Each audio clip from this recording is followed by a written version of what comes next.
ଆସ ଏହି ପ୍ରଶ୍ନଗୁଡ଼ିକର ଉତ୍ତର ଆଲୋଚନା କରିବା। ବାହାମନି ରାଜ୍ୟ କିଏ ପ୍ରତିଷ୍ଠା କରିଥିଲେ? ହାସାନ ଗାଙ୍ଗୁ। ହାସାନ ଗାଙ୍ଗୁଙ୍କ ପ୍ରକୃତ ନାମ କ'ଣ? ଆଲାଉଦ୍ଦିନ ହାସାନ ବାହାମନ ଶାହ। ବାହାମନି ରାଜ୍ୟର ରାଜଧାନୀ କେଉଁଠି ଥିଲା? ଗୁଲବର୍ଗା। ହାସାନ ଗାଙ୍ଗୁଙ୍କ ପରେ କିଏ ବାହାମନି ରାଜ୍ୟ ଶାସନ କରିଥିଲେ? 1358 ଖ୍ରୀଷ୍ଟାବ୍ଦରୁ 1397 ଖ୍ରୀଷ୍ଟାବ୍ଦ ପର୍ଯ୍ୟନ୍ତ ଅନେକ ଛୋଟ ବଡ଼ ଶାସକ ଶାସନ କରିଥିଲେ, ଯାହାକି ଉଲ୍ଲେଖଯୋଗ୍ୟ ନୁହେଁ। ବାହାମନି ରାଜ୍ୟର ଅନ୍ୟତମ ପ୍ରମୁଖ ଶାସକ କିଏ? ତାଜଉଦ୍ଦିନ ଫିରୋଜ ଶାହ।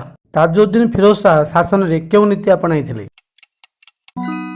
ଶାସନର ବଡ଼ ବଡ଼ ପଦପଦବୀରେ ବ୍ୟାପକ କ୍ଷେତ୍ରରେ ହିନ୍ଦୁମାନଙ୍କୁ ନିଯୁକ୍ତି ଦେଇଥିଲେ। ବାହାମନି ରାଜ୍ୟର ପ୍ରମୁଖ ବନ୍ଦର କ'ଣ ଥିଲା?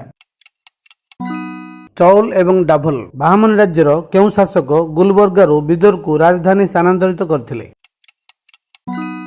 ଅହମ୍ମଦ ଶାହ ୱାଲି। ଧନ୍ୟବାଦ।